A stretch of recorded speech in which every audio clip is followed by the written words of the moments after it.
Macedonia, home of Alexander the Great, perhaps the greatest conqueror the world has ever known. Though scorned by ancient Greeks as barbarians and long neglected by scholars, the ancient Macedonians are now being recognized as a people of wealth and sophistication. Their royal tombs have yielded staggering works of art, gold and silver, and enduring riddles about the genius behind Alexander's greatness. But to the people of Athens, the setting for Greece's golden age, the Macedonians who produced Alexander were not Greek at all. Because the Macedonians were a warlike people, subject to autocratic kings, the Athenian orator Demosthenes saw them as completely barbarian, unfit even to be slaves. The rise of the Macedonians was once viewed by historians as a depressing postscript to the glory that was Greece. Historian Eugene Borza has specialized in the culture of ancient Macedon. What we know about the Macedonians are primarily from Greek sources, or traditions derived from the Greek sources, and therefore we have a skewed view of them depending upon the views of people who were largely their enemies in antiquity. Greeks, after all, lived in city-states, the way Greeks thought proper civilized people should live, whereas the Macedonians lived under what the Greeks considered to be a primitive and highly authoritarian monarchy. At the site of Macedonia's royal palace in Medina, archaeologist Stella Druho explains. Η Μακεδονία κυβερνάται από βασιλείς, είναι ένα βασίλειο. Macedonia was ruled by kings. It was a kingdom.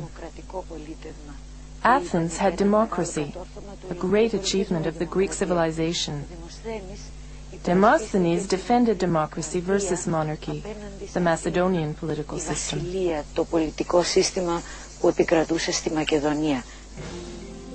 Philip, seeking the acceptance of the Greeks, sent a horse and chariot to the Olympic Games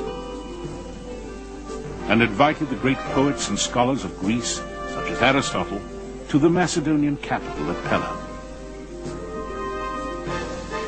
But the Greeks, influenced by the orator Demosthenes, continued to see Philip as a tyrant, a hard-drinking lecher, and a barbarian who had no right to claim the mantle of Greece.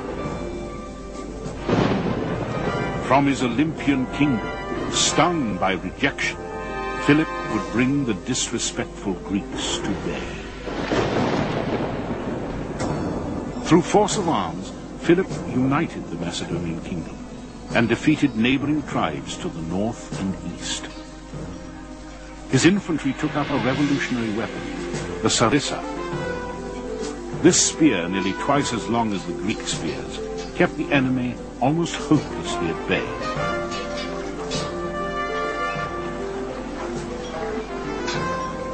He perfected the previously little-known art of siege warfare, creating a corps of engineers to design siege engines and catapults that became the terror of Greece. Artifacts uncovered at Pella are ample proof of a rich Macedonian culture.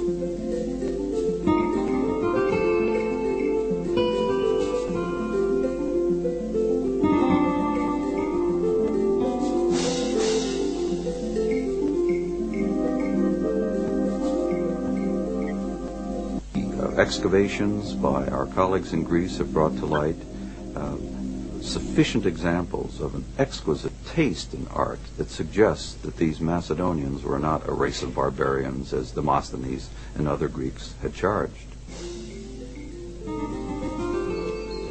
Eugene Borza believes historians of Alexander and his world conquest have obscured the culture of the Macedonians. For Borza, the truly heroic figure of Macedonian history, by far a better example of its greatness, was the father of Alexander, Philip II. Undoubtedly, Alexander was young and impetuous and brilliant, and perhaps, along with Napoleon, the greatest military genius of all times. But he was not a thinker and a planner as Philip was. Philip had enormous diplomatic as well as military skills and was a leader of men in a way that perhaps Alexander was not. The most significant Macedonian artifacts yet found are in the village of Vergina, some 30 miles north of Mount Olympus in northern Greece. Archaeologists now believe this to be the ancient city of Aegae. Here in 1977, a team led by acclaimed Greek archaeologist Manolis Andronikos found a tomb apparently undisturbed since the 4th century BC. It was the first intact Macedonian burial ever found. Archaeologist Stella Druho, now director of the Vergina site, assisted Andronikos during his momentous excavation. Στο σημείο να ανοίξουμε τον τάφο ήταν για μας και σαν αρχαιολόγοι και σαν We got to the point of opening the tomb. It was an impressive experience for us as archaeologists and as human beings. We had to be calm and accept what we found.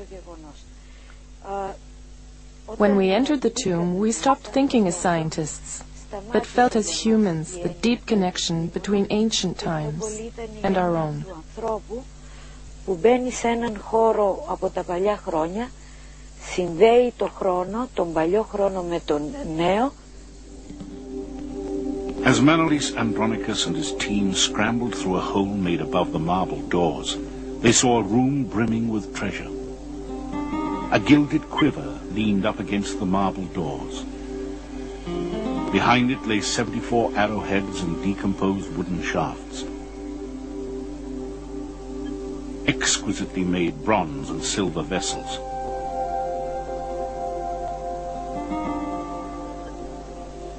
Swords and armor trimmed in gold. A crested helmet of the style worn in Philip and Alexander's military campaigns.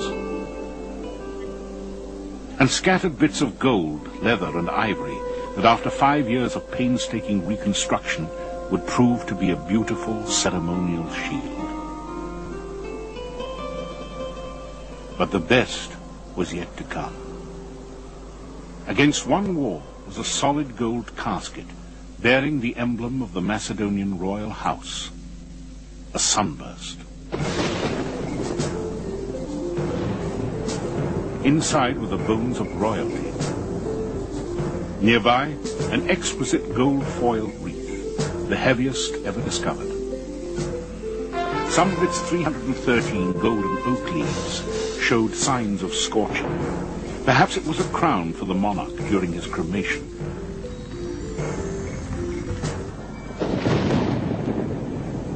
Though the identity of the buried king is unknown, the treasure found in the tomb is unmistakable proof that the Macedonians were not a barbaric tribe whose only accomplishment was making war. Whether done by indigenous Macedonian craftsmen or by Greeks and others working in Macedonia or imported from elsewhere, there's nothing else quite like it anywhere in the ancient world.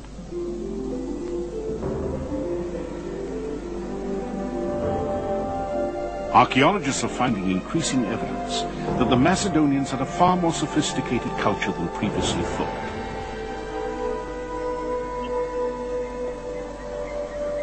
But they are also exposing a civilization beset by tragedy. But Alexander would take his father's place as the immortalized conqueror of the world. Alexander would never return to his native Macedonia. Having completed his conquest, he died in Babylon at the age of 32. His mysterious death came after a long bout of alcoholic revelry. Some have suggested he was poisoned. In the meantime, his campaign had exhausted the resources of his people. Macedonia would fall prey to waves of political corruption and intrigue. Its golden age was over. Ironically, Alexander, regarded by many Greeks as barbaric, would be the means by which Greek culture would spread throughout the world. He would establish cities bearing his name, many to become centers of learning where Greek civilization would be kept alive, overshadowing the culture of Macedonia.